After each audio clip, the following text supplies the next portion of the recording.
Welcome to episode number 6 of my hovercraft origin series. This is a 1941 Chevrolet pickup, a 1/25th scale kit from Revell. This is not your grandpappy's anti-gravity farm truck, hauling lumber to the job site or hauling feed to the grain store or the grain to the feed store. This is a sleeper.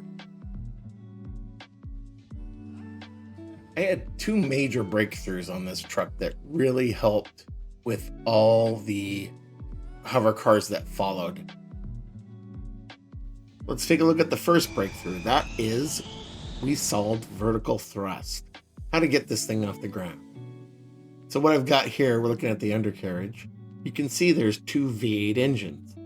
They're heavily disguised with styrene tube, with a little canister I put on the outside of it, pipes.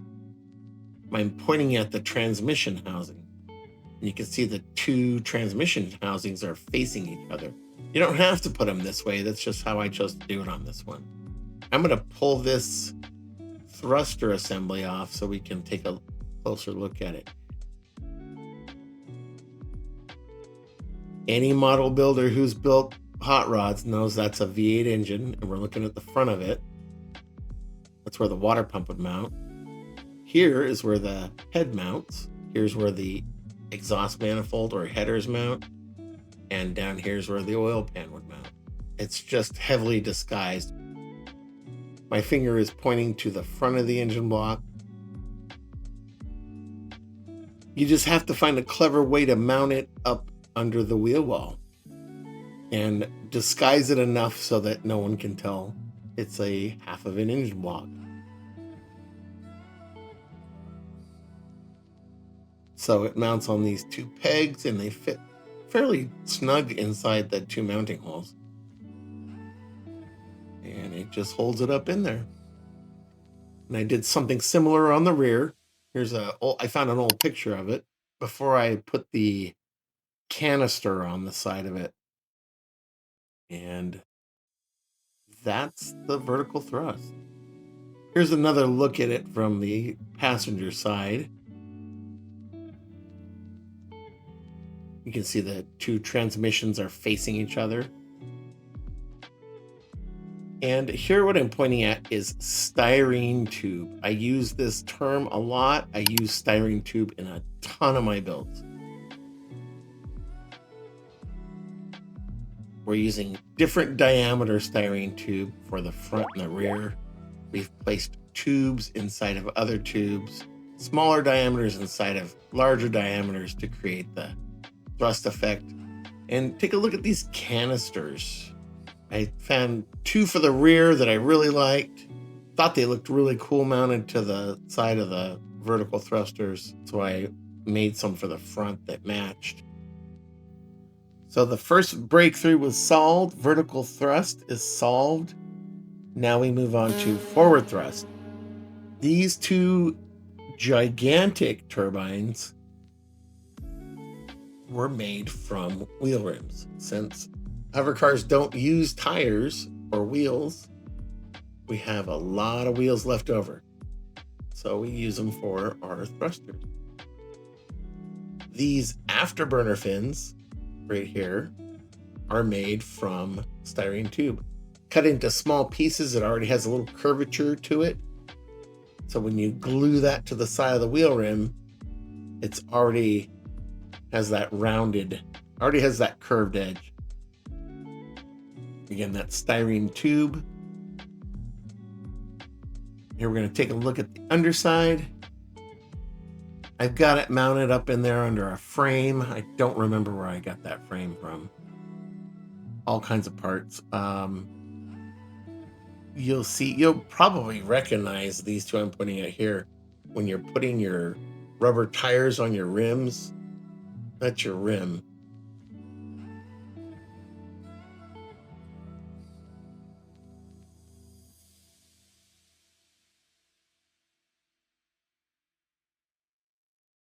Take a look at the back of the truck.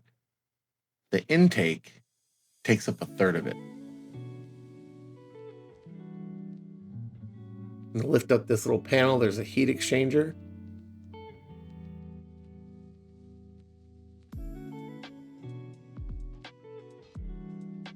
It has an easy access panel for when you need to lube the dual spool, high pressure centrifugal compressor turnbuckle.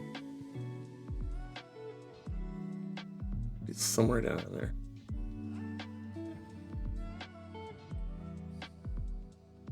This visor came with the truck.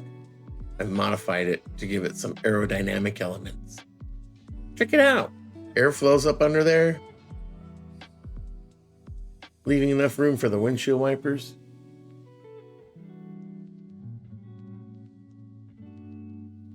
We also have a little antenna.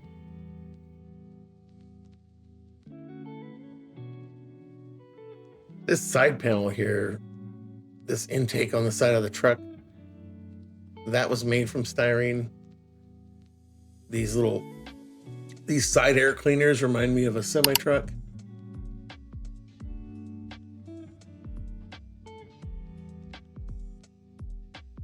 I would say one of the most difficult parts about building these sci-fi anti-gravity cars, these anti-gravity trucks and vehicles, is using your imagination and trying to come up with ideas and making them somewhat realistic. For instance, I didn't know what to put under this hood. Many of my cars, I'll put a fuel tank under the hood. There's no propulsion device needed under there. So you just use your imagination. I filled this trunk with a gigantic compressor. Don't know what it's used for. I don't know what its purpose is, but it looks cool as hell. It looks like it belongs. This was made very similar to the rear turbines. This was made out of wheel rims. Larger scale, these came from a 1/25th scale Peterbilt semi-truck. I've got 2 rims there stacked end to end. They're glued together and they are surrounded with a sheet of styrene. And then I put all these little details on here, these bolts, valve covers, dressed it up best I could, made it a convincing piece of equipment for the truck. And, it kind of works. I dressed up the front with turbine blades. That side detail is another favorite part of mine. And as much work as I did on this truck, the entire truck has had some work done. The front end, I didn't do anything except add these 2 tiny little inlets. All right, let's take the truck apart. This is going to be fun. Let's take the entire truck apart. Take the bed off. We're going to take the hood off.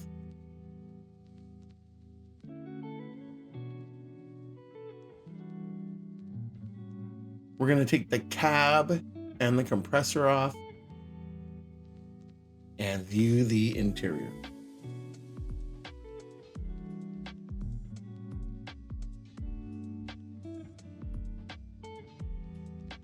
There's a good look at the compressor. Hey, it's even got an oil pan on it. Take a look at that interior. So all my cars have flight yokes. So I've cut the steering wheel to resemble a flight yoke. This one's mounted to the floor. I would say the majority of them are mounted to the dashboard. This one I had enough room to make it a floor-mounted flight yoke. There's a ton of flight controls for the driver's right hand. Good profile there of the framework I put under the car. One of my favorite parts about the undercarriage is the frame. This metal frame I put under here looks great. Here you can also see the V8 engine placement we were talking about earlier.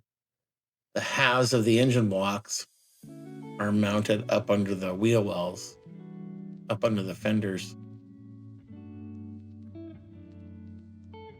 I custom made the taillight brackets. I custom made the taillights and the brackets. I used styrene rod as gussets to hold them in place. I built a framework to hold the turbines in place. Really great model to work on.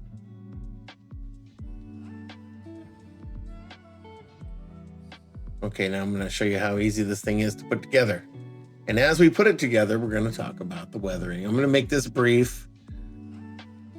Covered weathering in the past 5 episodes, and I feel like I'm beating a dead horse. This weathering was achieved by the sanding technique, where I sanded through the paint down from the red layer through down into the rust colored layer, and then I came back and touched it up afterwards. I would say I'm very happy with the weathering. Now that I'm more experienced, I think I could do a little better job. I didn't do much of the streaking. I didn't do the wash good enough, but overall, really happy with this truck. I feel like the 2 major milestones that I conquered, the vertical thrust and the forward thrust, gives me options on other cars that works well. I don't use those on every car, but it does work for a lot of the circumstances.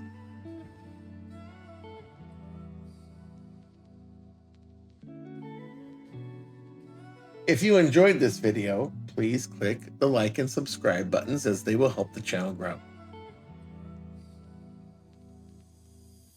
And if you want to see the next video in the Origins series, click the link above. Thanks for watching.